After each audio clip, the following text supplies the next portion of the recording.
After the Civil War, America was beginning its second industrial revolution. Over a period of 50 years, 11 million people moved from small towns to the city because factories were where the jobs were. As a result, it changed the family dynamic from living on farmland and making a living off their land to working in the factory. Fast forward to today, people are reporting more overload and mental health issues as a result of city dwelling. Even though cities provide many opportunities and more housing options, it is becoming more and more apparent that if we continue living in these concrete boxed environments, it is leading us away from possibly our true nature. We will dig deeper into this later, but first, let us introduce ourselves. Hi, I'm Kendra. And I'm Bambi. Welcome to our channel. We just moved from a big city to a small town and want to share 3 reasons why we moved. Number 1, closer to nature. This is the biggest reason for me. It's so nice to be able to walk out our door and be on the trail within minutes. Peace and quiet, cornfields as far as the eye can see. And I say cornfields specifically because we moved to the land of cornfields, Nebraska. When you think of nature, do you ever think that you are a part of that too? Nature isn't just animals and plants out there. You are just as important to nature as they are. But we've separated ourselves by living in the city inside these luxury apartments and anything else that isolates us from nature. Scientists are beginning to find evidence that being in nature has a profound impact on our brains and our behavior, helping us to reduce anxiety, brooding, stress, and increase our attention capacity, creativity, and our ability to connect with other people. According to the National Institute of Health, rural residents spend more time outdoors every day than their urban counterparts. Of course, being in a small town, it is easier to access the trail than it might be in the city, but there are cities out there trying to bring back nature into its concrete landscape because how important it is to our mental and physical health. So for those of you who aren't able to up and move to a small town, there are parks in every city. I usually just search for city parks nearby and usually something pops up. According to the book, The Comfort Crisis by Michael Easton, 20 minutes outside 3 times a week is a dose of nature that had the greatest effect on reducing stress hormones. That's it, just 20 minutes 3 times. For us, we have found that taking nature walks as often as possible really helps with our creative and mental clarity. I mean, my name is Bambi. Nature practically frolics through my veins. I mean, I could go on and on about how important nature is to our overall health, but I love being outside, so it's easy for me. All right, well, let's move on. Number 2, improved mental health.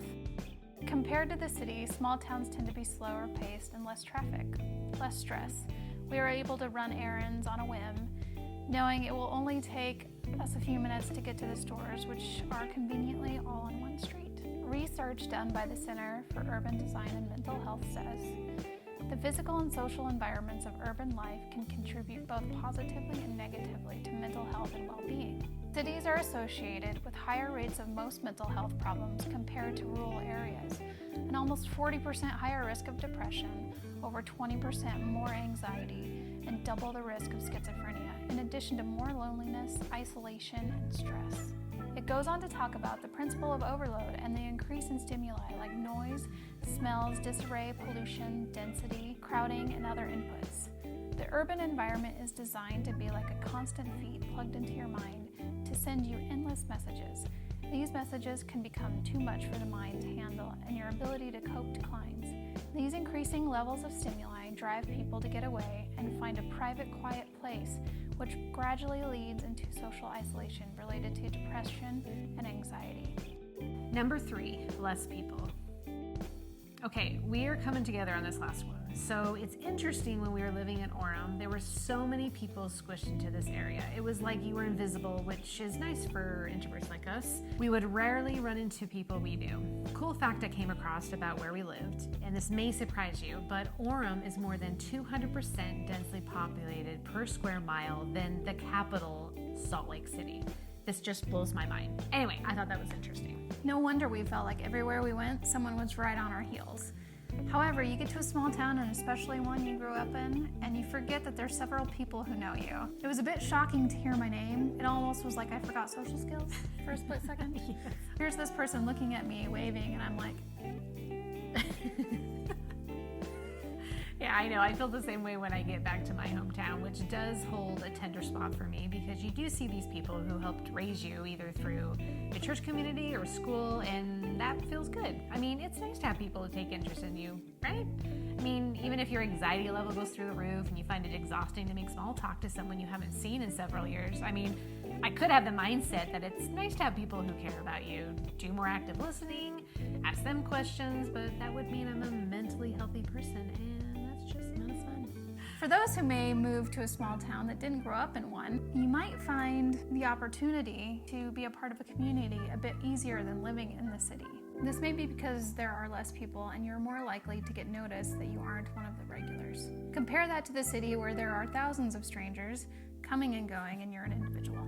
There is one thing to mention about small towns, and that is the lack of diversity. People living in the city have a greater opportunity to experience diverse crowds of people. Also, if people don't share your religious or political beliefs, you could feel alienated or face discrimination, which could make it harder to find friends. For us being a gay couple, there isn't much of an LGBTQ+ community or people who share our beliefs. That's why we recommend taking all the factors into consideration before going all in. We hope you learned something from this video. Don't forget to like and subscribe and leave a comment below letting us know what you liked about the video and what you would like to see in the future. All right, we'll see you in the next video.